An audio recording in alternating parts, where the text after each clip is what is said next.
On sait depuis longtemps que les résidus de produits phytosanitaires polluent l'air que nous respirons, mais à quel degré? C'était l'objet d'une étude rendue publique ce matin au Conseil régional, étude réalisée sur nos 3 départements. Les détails avec Sabine et Bernard Godard. 4 sites ont été choisis pour cette étude, l'un en campagne, en zone de grande culture, un autre en ville, à Creil, un troisième, toujours à Creil, mais à l'intérieur d'un bâtiment, et le dernier en bordure de vigne, au sud de l'Aisne.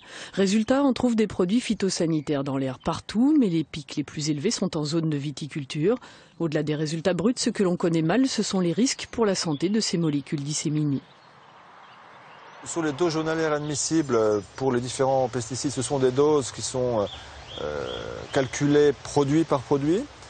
Donc ici, elles ont selon moi une certaine limite parce qu'on est exposé à des cocktails et on commence seulement à réaliser que l'effet des cocktails, l'effet des mélanges existe réellement. On a les premières études menées par l'agence ANSES, l'agence de phytosanitaire des aliments, qui sont réalisées. Comparé aux résultats d'autres régions qui ont déjà produit des études similaires, les niveaux de résidus phytosanitaires dans l'air relevés en Picardie ne sont pas plus hauts qu'ailleurs. Autre enseignement, et qui pose question, on trouve des molécules interdites depuis 5 ou 10 ans, pas forcément à cause d'utilisations illicites. C'est soit de la rémanence, c'est-à-dire que ces molécules vivent très longtemps. Et en fait, quand elles sont dans le sol, si elles sont dans le sol, lors des mouvements de terre des agriculteurs, eh bien, ça peut les remettre en suspension. Et donc, c'est soit cette chose-là, soit effectivement encore de l'utilisation, mais ça, je n'y crois pas vraiment.